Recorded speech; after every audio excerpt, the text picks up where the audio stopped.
क्यों ली भगवान शिव ने पार्वती माता की परीक्षा। माता पार्वती के कठिन तप को देखकर देवताओं से रहा नहीं गया। सभी देवतागण ने भगवान शिव से पार्वती माता की मनोकामना जल्द पूरा करने की प्रार्थना की। देवताओं के अनुरोध पर भगवान शिव ने माता पार्वती की परीक्षा लेने हेतु सप्त ऋषियों को पृथ्वीलोक भेजा। पृथ्वीलोक पहुंचकर सप्त ऋषियों ने माता पार्वती के सामने भगवान शिव के कई अवगुण गिनाए, परंतु माता पार्वती अपने संकल्प पर अडिग रही और उन्होंने सप्त ऋषियों से कहा कि लाख अवगुणों के बावजूद भी मैं भगवान शिव से ही विवाह करूंगी। जिसके बाद भगवान शिव ने स्वयं माता पार्वती की परीक्षा लेने की ठानी। जहां माता पार्वती तप कर रही थी, भगवान शिव वहां प्रकट हुए और माता पार्वती को वरदान देकर अंतर्ध्यान हो गए। इतने में ही जहां पार्वती माँ तप कर रही थी, वहीं पास के तालाब में एक मगरमच्छ ने एक बालक को पकड़ लिया। बालक जान बचाने के लिए चिल्लाने लगा। माता पार्वती उस बालक की चीख सुनकर उस तालाब के पास पहुंची। उन्होंने देखा कि मगरमच्छ बालक को तालाब के अंदर खींचकर ले जा रहा है। माता पार्वती ने मगरमच्छ से कहा कि हे मगरमच्छ, इस बालक को छोड़ दो। तब मगरमच्छ बोला, हे देवी, दिन के छठे पहर में जो कुछ मुझे खाने को मिलता है उसे मैं अपना आहार समझकर खा लेता हूँ।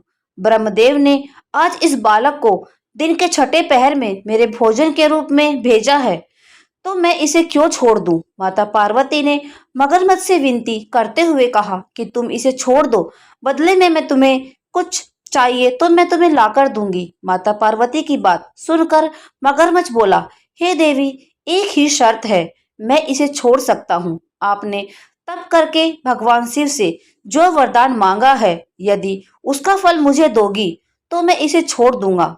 यह सुनकर पार्वती तैयार हो गई। उन्होंने कहा, मैं अपने तप का संपूर्ण फल तुम्हें देने को तैयार हूँ, परंतु तुम इस बालक को छोड़ दो।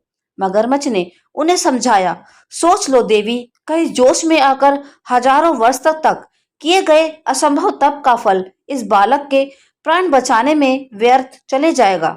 पार्वती जी ने कहा, मेरा निश्चय पक्का है, मैं तुम्हें अपने तप का फल दे देती हूँ, परंतु तुम इस बालक को छोड़ दो।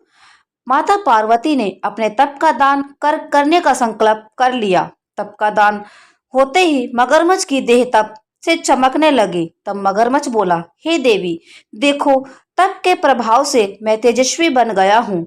तुमने जीवन भर की पूंजी एक अनजान बालक के लिए लुटा दी है। चाहो तो अभी भी अपनी भूल सुधार सकती हो।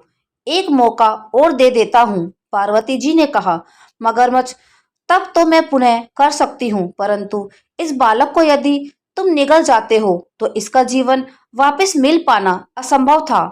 देखते ही देखते वह बालक एवं मगरमच्छ दोनों अदृश्य हो गए। पार्वती जी ने विचार किया, मैंने तप तो दान कर दिया, अब पुनः तप आरंभ करती हूँ। पार्वती जी ने फिर से तप करने का संकल्प किया। तभी भगवान शिव वहां प्रकट हुए और बोले कि हे पार्वती, भला अब क्यों तप कर रही हो? इस पर माता पार्वती बोली, हे प्रभु, मैंने अपना तप का फल दान कर दिया है। आपको तो पति के रूप में पाने के संकल्प के लिए मैं फिर से वैसा ही तप करूंगी और आपको तप से प्रसन्न करूंगी। इस पर भगवान शिव बोले, पार्वती, मगरमच्छ और बालक दोनों रूप में मैं ही था। तुम्हारी परीक्षा लेने के लिए मैंने यह लीला रची थी। तुमने अपना तप मुझे ही दिया है, इसलिए अब तुम तप करने की कोई आवश्यकता नहीं है। माता पार्वती ने भगवान शिव को प्रणाम किया और प्रसन्न मन से विदा किया। तो दोस्तों, यह कहानी आपको कैसी लगी कमेंट में जरूर बताइए। वीडियो को लाइक करें, शेयर करें और हमारे चैनल को सब्सक्राइब करें। Thank you.